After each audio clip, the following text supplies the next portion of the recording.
আপনার কখনো ভয় হয় না আপনার ভবিষ্যৎ নিয়ে? আমার দুনিয়ার সমস্ত এনার্জি, সাহস, শক্তি এটা আমার আব্বার কাছ থেকে পাওয়া। কিন্তু এতগুলো মানুষের জীবন চিরতরে অন্ধ, পঙ্গু, আমার সামনে বসে একজনের চোখ উপড়ে যাচ্ছে, যে চোখ এরকম চেপে ধরছেন। ওর মাকে যখন আয়না করে নিয়ে আসছে তখন ও খুব ছোট, ওরেও নিয়ে আসছে সাথে। ওর মাকে মারতে মারতে এমন অবস্থা হয়েছে, তো ও বলছে যে আমার মার একটু পানি দেন।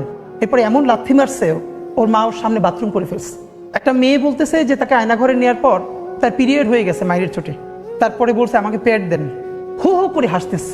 আপনি ভাবেন যে আপনার বোন আপনার, এবং সব থেকে ভয়াবহ, বাচ্চার চোখ ঝুলে যাচ্ছে। এখন পর্যন্ত বেওয়ারিশ কতগুলো লাশ আমরা শনাক্ত করতে পারি নাই। তো আমার পাশে একটা ছেলে ছিল, আমার চেয়েও বয়স কম, ওর পরনে একটা মাস্ক ছিল, হাতে লাঠি ছিল। তো হঠাৎ করে দেখি ও আমার মনে হয় একটু দূরে ছিল, লুটিয়ে পড়েছে।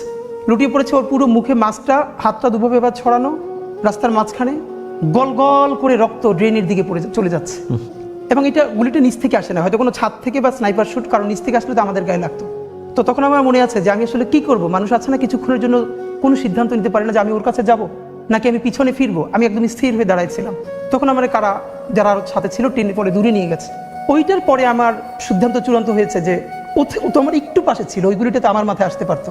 কিন্তু আল্লাহ যে ওরে নিয়ে গেল আর আমারে রেখে গেল, এর মানে আমার কিছু কাজ আছে, এই লড়াইটা আমার জারি রাখতে হবে।